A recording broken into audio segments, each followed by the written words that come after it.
இனிமே கண்ணை மூடிட்டு கடலை எண்ணெய் வாங்கலாம். ஏன்னா மந்த்ரா கடலை எண்ணெய் இதயத்தின் தயாரிப்பு.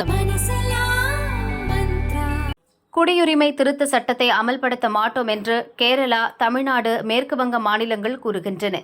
இது தொடர்பாக மத்திய உள்துறை அமைச்சர் அமித்ஷா பதிலளித்தார். 2019 தேர்தலில் சிஏஏ தொடர்பாக அளித்த வாக்குறுதியை நிறைவேற்றியிருக்கிறோம். கோவிட் தொற்று காரணமாக அமல்படுத்துவதில் தாமதம் ஏற்பட்டது. எதிர்க்கட்சியினர் இதை அரசியலாக்க பார்க்கிறார்கள். ஓட்டு வங்கி அரசியலுக்காக எதிர்க்கட்சிகள் இதை பயன்படுத்துகிறார்கள். சிஏஏ சட்டம் குடியுரிமை வழங்குகிறதே தவிர யாருடைய குடி உரிமையையும் பறிக்காது. சிஏஏ சட்டத்தை பார்த்து சிறுபான்மையினர் பயப்பட தேவையில்லை. இந்தியாவில் உள்ளவர்களின் குடியுரிமையை உறுதி செய்ய வேண்டியது நமது அரசின் உரிமை.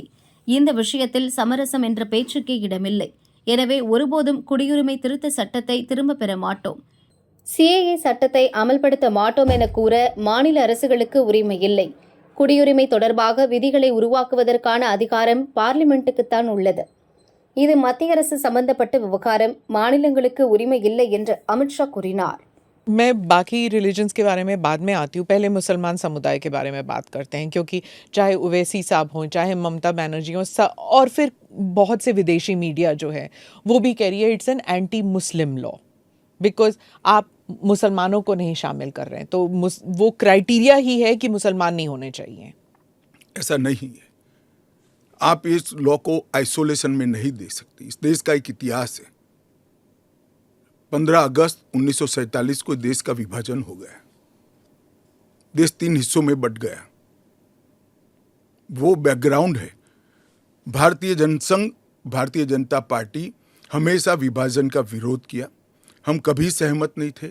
इस देश का विभाजन धर्म के आधार पर होना ही नहीं चाहिए था, मगर उस वक्त किया गया. जब धर्म के आधार पर आप विभाजन करते हो और वहाँ जो अल्पसंख्यक है उन लोगों पर ढेर सारे अत्याचार हो, धर्म परिवर्तन कराया जाए, इनकी महिलाओं को अपमानित किया जाए, वो माँ बहन बेटी के लिए वो शरण में आए भारत की, तो क्या उसको यहाँ नागरिकता का अधिकार नहीं है? और स्वयं कांग्रेस के नेताओं ने आज़ादी के वक्त सैकड़ों भाषणों में कहा है कि अभी मारकाट चल रही है, अभी जहाँ है वहाँ रह जाइए, बाद में जब कभी भी भारत में आएंगे आपका स्वागत है. परंतु बाद में इलेक्टोरल पॉलिटिक्स चालू हुई, वोट बैंक की राजनीति चालू हुई.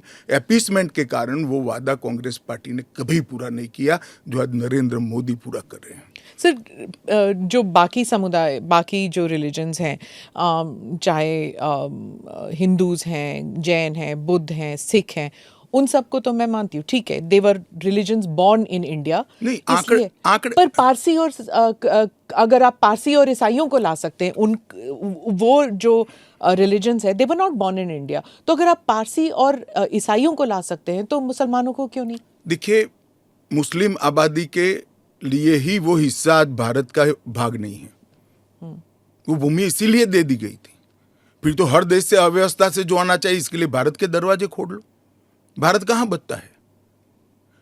अखंड भारत के जो लोग हिस्सा थे और जिन पर धार्मिक प्रताड़ना हुई है, उसको शरण देना मैं मानता हूं हमारी नैतिक जिम्मेदारी है और हमारी कॉन्स्टिट्यूशनल रिस्पॉन्सिबिलिटी. और स्मिता जी, आप आंकड़े की गहराई में जाइए. जब विभाजन हुआ तब पाकिस्तान में 23% हिंदू थे, हिंदू और सिख थे. आज 3.7% बच गए. कहाँ गए सारे? इतने सारे तो यहाँ आए नहीं. धर्म परिवर्तन हुआ, अपमानित किया गया, दोयम दर्जे के नागरिक के नाते इनको रखा गया. कहाँ जाएंगे ये लोग? क्या देश इसका विचार नहीं करेगा? देश की पार्लियामेंट इसका विचार नहीं करेगी? देश की पॉलिटिकल पार्टियों ने इनका विचार नहीं करना चाहिए?